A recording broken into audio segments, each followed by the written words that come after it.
Hey there, everyone. Welcome to the Uke Stuff channel. Today, I wanted to talk about one of the differences between baritone and then GCEA, which would be soprano concert or tenor tuning, usually in GCEA tuning. Now, there are alternative tunings as well. GCEA is what we would normally call C6 tuning. There's also D6 tuning that's sometimes used in other places like Canada and some of Canada's schools. However, today for this conversation, it's just baritone versus traditional GCA soprano concert or tenor ukulele. And this is in response to a Facebook post I saw the other day where a person asked, where can I find baritone books? Because all I have are books for my concert ukulele and I need to buy books for my baritone. And the answer is depending on your book, you may not need to. Now, the most famous ukulele book probably right now is the Yellow Book, the Daily 365 by Jim Beloff. And Jim in that original book has chords for GCEA, but the chords are listed at the top, and then what you see in the music are just letter names. Now, here's the deal. A C chord is a C chord no matter what instrument you play it on. If I have a piano and I play a C chord, it's going to have the notes C, E, and G. If I play it on an accordion, it's going to have the notes C, E, and G. If I play it on a guitar, it's going to have the notes C, E, and G. If I play it on a GCA ukulele, like this tenor OX Martin, if I play a C chord,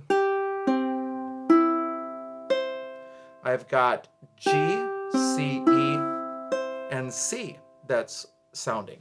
Now, if I take out a baritone and I play a C chord, the shape is not going to be the same as the tenor, but so it looks more like an F chord on a tenor, but it's a C chord here.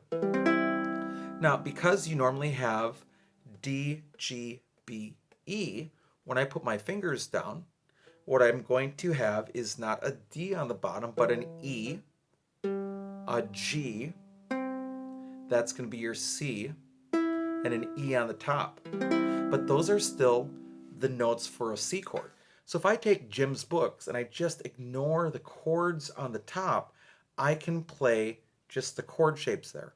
Now, if your song was written specifically for or arranged for GC ukulele, sometimes the chords that are chosen work specifically better on a GC ukulele than they do on a baritone. Now, in another case, in like my chord melody arrangements, I will often write the song for GC ukulele, but then transpose it, leaving basically the fingers in the same spot, but the actual notes that you hear into a different key so that it plays well on baritone as well, because the strings are all the same relative spacing away. So if you just change the pitch of the instrument, you're good to go. Also, on a baritone ukulele, and this is actually a concert tuned like a baritone, if you put a capo at the 5th fret, you actually have a GCA ukulele as well. So you also have the option of putting a capo on.